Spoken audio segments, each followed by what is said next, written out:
to be here in the White House with you, second time around. And I think when people look at the first 6 months of this administration, you have had more success, I think, than many presidents in history throughout the term of their entire term in office. A lot of people look at what you've done, though, and they say, had you not had 4 years in between, maybe all this success would not be possible. Do you agree with that? Well, experience is very important in life. I think talent is more important than experience, but if you can have them both somehow, it's a very good thing. But experience is very important. I think it also helped. It was very bad for the country, but it also helped to have 4 years of horror. What went before me was horror. And by comparison, I think anything looks good. And I don't want to demean what we've done, because we've done a lot of records, but what they've done to our country should never be forgiven. Allowing millions and millions of people to come into our country that shouldn't be here. It's such a big aspect of what we're doing now with the borders, and it could have been so easy. When I gave over the country, the border was great. Now it's better than it was, but it was much worse than it was in 2016 when I took it over. There was a border problem also. But I think when people see the horror show that we had for 4 years, an absolute horror show, they tried to kill it. It was almost like they tried to kill our country. And the beautiful thing is now we have the hottest country in the world. You know, I was with the King of Saudi Arabia, the leader of Qatar, the leader of UAE, and many other leaders at NATO, separately, a whole group, and every one of them virtually said, you have the hottest country in the world right now. And 6 months ago, they also said, we thought your country was dead. They actually thought it was dead, and it felt dead. We had not only no leadership, we had negative leadership. It was a regressive leadership. So I think it probably makes it look good too, but we've done a lot. Well, you know, throughout the 4 years, while you were not here at this White House, I know that there were some very dark times, some times where people counted you out, thought that you'd never come back, yet you're here right now. So in those moments, what was it that kept you going? Why is it that you are back here in this White House now, despite so many people saying it wasn't possible? Well, number one, I saw what was happening to the country. They were destroying our country. They were allowing people to come into our country from prisons, from mental institutions, gang members, the worst gang members in the world, make our gang members look like, you know, nice people. They were coming in at levels that nobody had ever seen before. No checking, no vetting, no anything, just come into our country and do whatever you want. And I saw what was happening, and it didn't take long. I saw that they were going to go, I built hundreds of miles of wall. There were little sections that you had to fill in just to close it in. And I saw that they weren't going to build them. And I even called in, I said, when are you going to just put those little sections? Would have taken 3 weeks. And I said, you know, they want to have open borders. And that's what it was. Open borders, no vetting. To me, that's, you know, inflation I've already taken care of. It's so many of the other things. Look at energy, look at fuel, look at this, so many things we've done. But, you know, it's a big job getting thousands, hundreds of thousands of criminals out of our country, murderers. 11,888 murderers. Many of those people have killed more than one person. Think of it. Murderers kill more than one person. More than half of them. And he let them into our country. It's not even, you know, we love this country. It's not even believable. And I guess it wasn't him so much as people surrounding the beautiful Resolute desk. And I know them all, and they're not good. They're smart, but they're not good. They're smart in a different way, but evil intention. And what he was the worst president in the history of our country because of them also, but he was the worst president in the history of our country, and nobody's done such damage to our country, and we're fixing it, and I think we're fixing it very fast. Well, we are at the anniversary of your Butler rally, where Eric and I, along with Luke and Carolina, watched on live television as so many people across the country, and really the world did, when there was the assassination attempt on you. And as we come to this moment, I'm thinking back to what happened right after that. You actually called all of us on the phone, and it was amazing to me that that was what you thought to do, that you wanted us to know that you were okay. And I know that's a moment none of us will ever forget, and I'm sure for you, tenfold.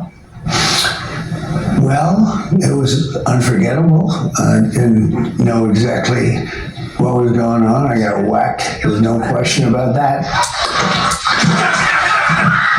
And fortunately got down quickly. And people were screaming, and I got down quickly, fortunately, because I think they shot 8 bullets. And one got me, and one got another one, and one got another one, and one killed Corey, the firefighter, great guy. And, we had a tremendous, massive crowd. Tens of thousands of people were there. And our sniper, within less than 5 seconds, was able to get him from a long distance with one shot. If he didn't do that, you would have had an even worse situation. It was really bad. But he really did his name is David, and he did a fantastic job. It went about his business just about 4 seconds, and that's when it all stopped, and he got him perfectly from a very long distance. So we got a little bit lucky in that regard. There was so much conversation after that, though. You had members of Congress visiting the site there, people really on top of wanting to get answers to that. But I think we still are wondering. Yeah. So they briefed me numerous times, the FBI, the Secret Service, sort of everybody. DOJ, Pamela's doing I think she's doing a fantastic job. But they briefed me, and I'm satisfied with it. They should have had somebody in the building. That was a mistake. They should have had communications with the local police. They weren't tied in. And they should have been tied in. So there were mistakes made. And that shouldn't have happened. And that building was a prime building in terms of what they were trying to do. So, but I was satisfied in terms of the bigger plot, the larger plot. I was satisfied. And I have great confidence in these people. I know the people, and they're very talented, very capable. They had a bad day, and I think they'll admit that. They had a rough day. This is a very dangerous job, being president. I say a race car driver, 1% of 1%, think of that, die. It's not a lot.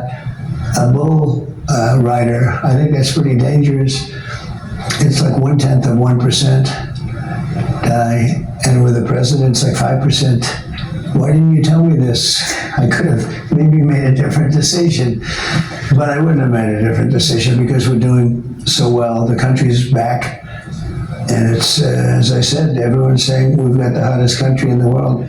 Even doing this interview, I feel guilty because I'm supposed to right now be working. We appreciate it, though. Really busy, and doing a great job. We have other countries wanting to do business with us so badly. They never appreciated it. Now they do. They took advantage of our country on trade, on the military, on NATO. You saw I solved the NATO problem last week, and we had every country is now paying substantially more money, like from 2% to 5%, and they weren't paying the 2, but they're paying the 5, and it's over $1 trillion a year. And we have a big voice in NATO now. We had really not much of a voice. With Biden, you had no voice at all. He didn't know where he was. And so we're doing well. The trade thing is going to be very big. And we're sending out letters as we speak. They literally just started going out. And I signed the letters. And it's basically telling countries that we are going to give you the privilege to shop and work in our country. And I think it's very good. And in some cases, we'll make deals. We'll make a direct deal as opposed to a letter. And we've already made some of them with various countries. But it's a tremendous amount of money to this country. It's really incredible. The potential of this country is incredible. It's been run very foolishly. It's been run stupidly, so stupidly.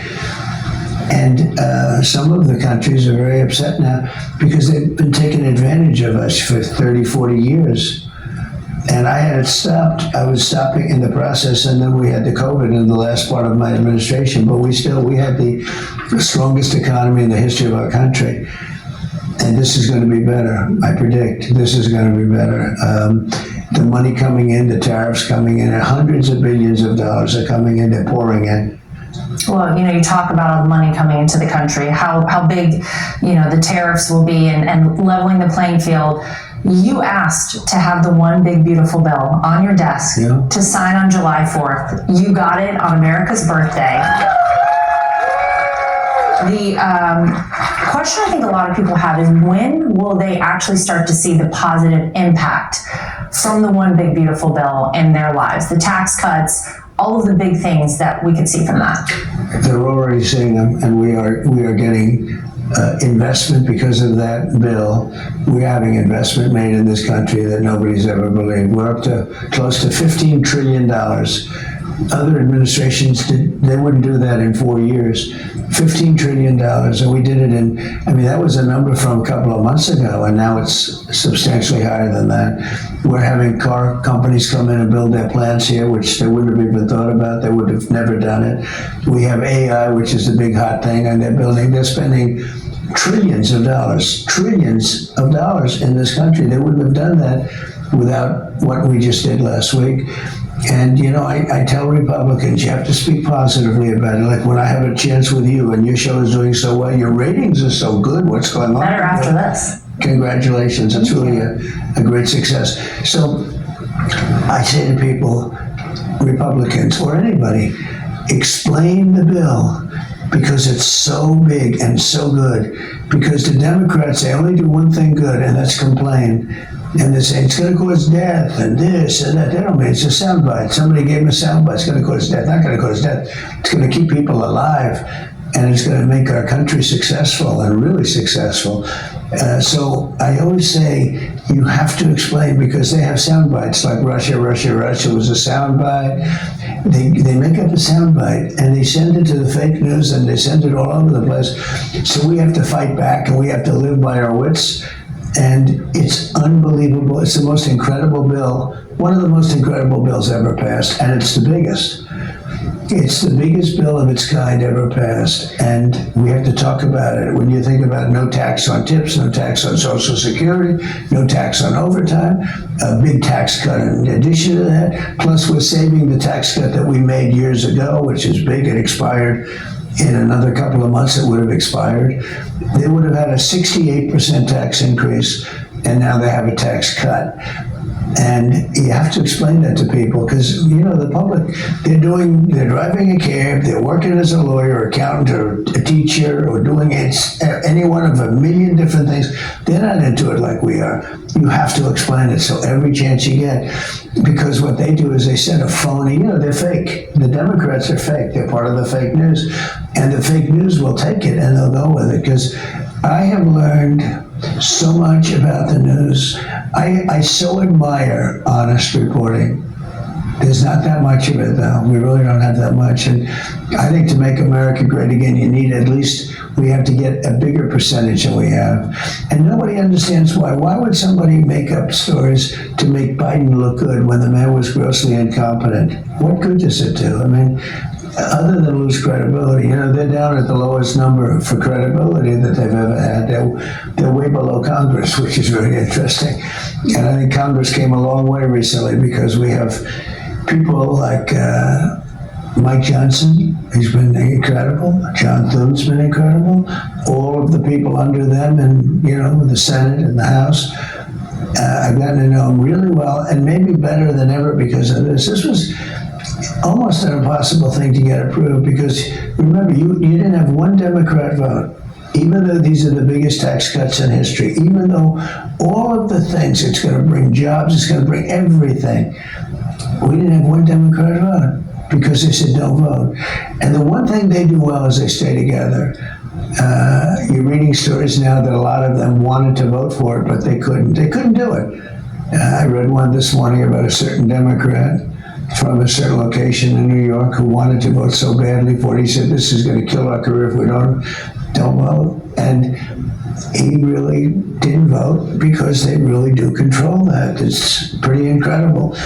And they stick together. I admire that, the stick-to-itiveness, but at the same time, I would say there's got to be something where when you're doing something good for the country. So we had to get all, because we have the majority by just a little bit, we had to get every single vote.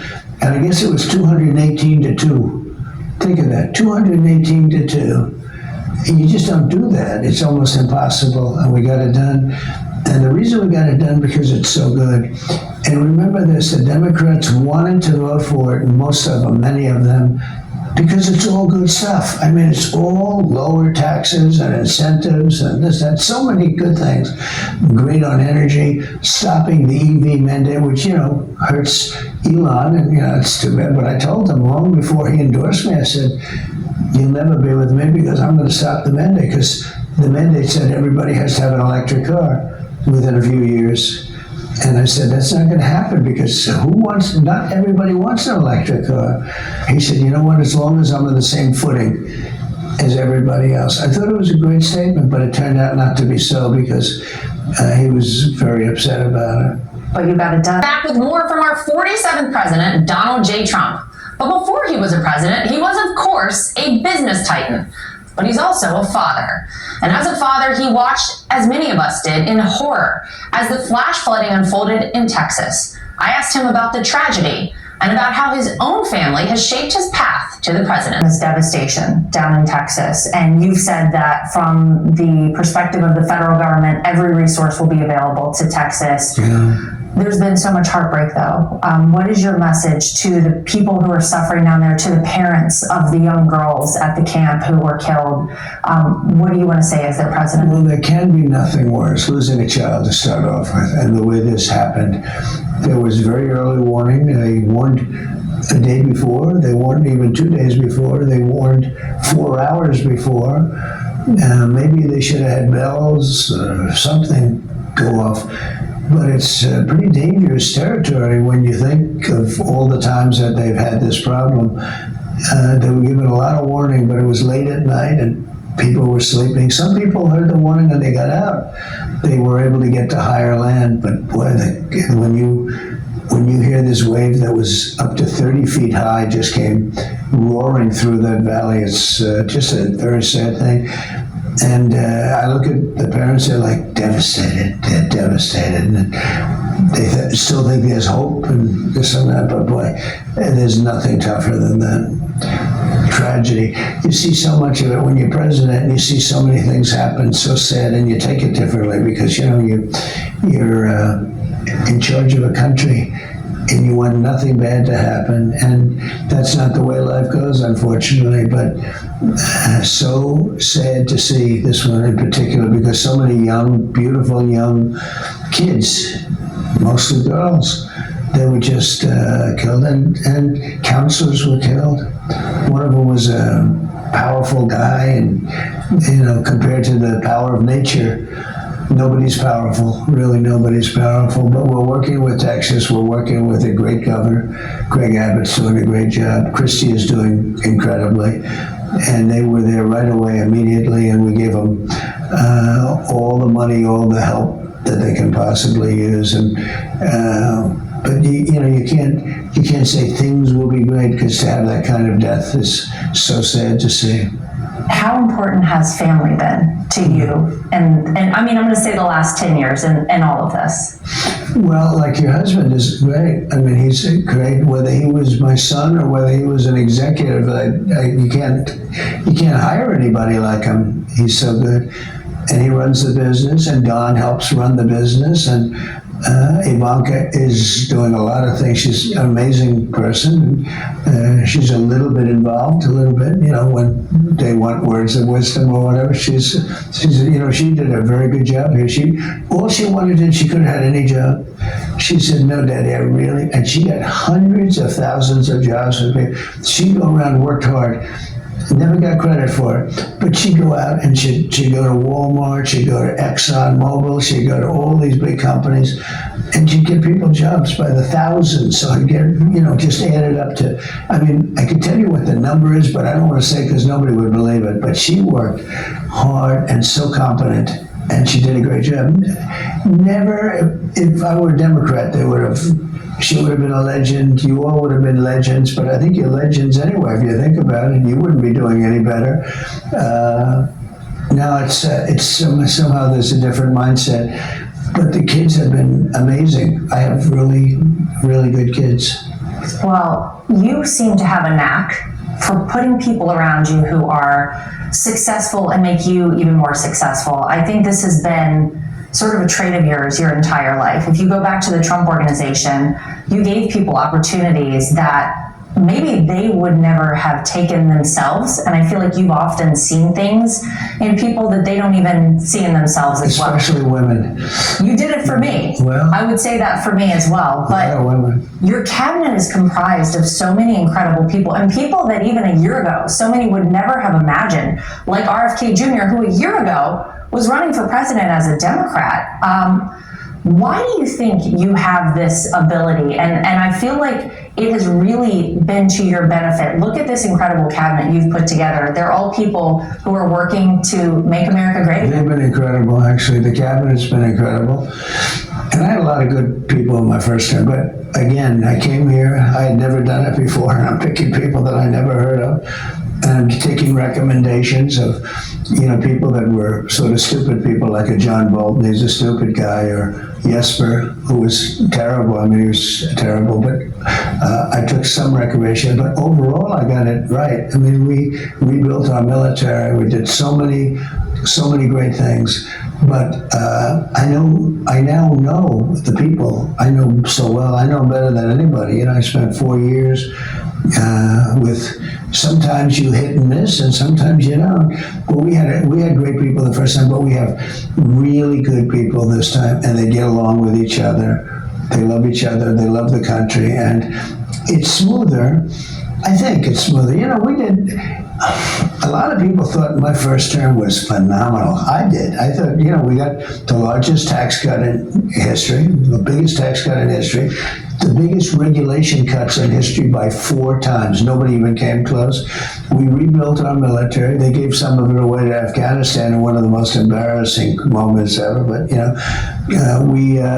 we terminated ISIS. ISIS was 100% gone and terminated. They started making a little bit of a comeback since Biden got in, as you know, but they were gone, and we'll take care of it. But now we're doing things that maybe are on even a different level. Now it's been, especially this last couple of weeks, it's been pretty amazing. Some people have called you the bodyguard of Western civilization. Yeah. How do you feel about that title? Well, I understand what that means. It was going bad. We were going bad. This country was going bad. A lot of people were talking to China and others about getting involved because we were a dead country.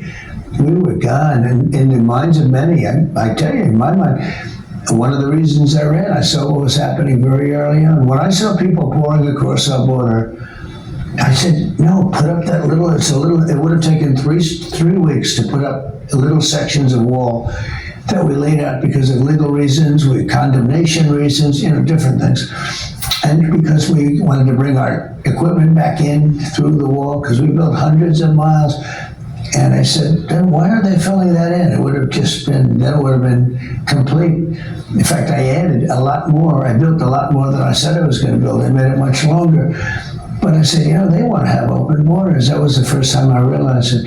I didn't think it would be possible for anybody to want open borders because, who would want open borders? And open borders where people come in totally unvetted and unchecked. Totally. Just walk right in, walk right through. And some of the people, I know I want to be politically correct, but some of these people, you can look at them and you can say, these people are in trouble. This is a rough group of people. And we're right now getting them out. And you know what? ICE and Border Patrol, Tom Homan, Christie's been amazing. Tom's been amazing. Tom was one of my first people that I put in. I said, you got to just do the border. He didn't want to do anything else. He just wanted to, because that's what he wants to do. but you have a big deal with lots of other things there. And I said, who would be the best to head it up? Homeland Security. And he said, I'd like Christine Noem. And I said, that's great. Now, I knew her very well, but I didn't know her that way. She was a great governor, South Dakota. Really did a good job. But boy, she's been great. And every one of I can't think of one who hasn't been at least very good. You know, they've all been terrific, and it's been really good. But I think we get a lot of credit on the border because last month we had 0 people come into our country. We had people come in, but they had to come in legally. They come in through a process. We want people to come in. We need people because we have a booming business climate now, and the farmers need people, and hotels need people, etc. But coming in illegally, we had 0. Now, even I'm not sure that I can believe that number. You know, you're talking about hundreds of thousands, millions of people came in through Biden, and they say 0. But, and the people that do the list tend to be a very liberal group, I will tell you, that have been there a long time. And I said, I'll accept it. But it was close to that number, I'll tell you what. They said 0, and I'm going to take it, but it's hard to believe that it's 0. You're talking about hundreds of miles of border. We've done a great job. And the problem with doing a great job that fast is people forget, you know. Last time I did a great job, we had a border problem, nothing like it was this time. But we had a border problem, and I solved it in about 4 weeks. And I'd make speeches and talk about the border, and my people would say, sir, you shouldn't even waste your time. Nobody wants to hear about the border. Now it's starting to be again. You don't hear about the border anymore. We did numbers that were unbelievable, and I almost can't talk about it because nobody wants to hear it, but it was a big problem. But we do have a different problem. We have to get the people out that came in that are really bad, because we have some bad people that came in. Just to wrap up here, you're talking about people not remembering. I don't think anyone will ever forget President Donald J. Trump. But when history looks back on this time in our country, when history looks back on you, how would you like to be remembered? A good person, but a person that saved our country. I really believed our country was going down for the fall. I don't know if it ever could have come back. It was very close to the edge. And I really would like to be known as the man that saved our country. Well, I think you've started off on the right track there. So far. Well, Mr. President, thank you for sitting down with us. We appreciate it. Thank you very much, Lara. Thank you.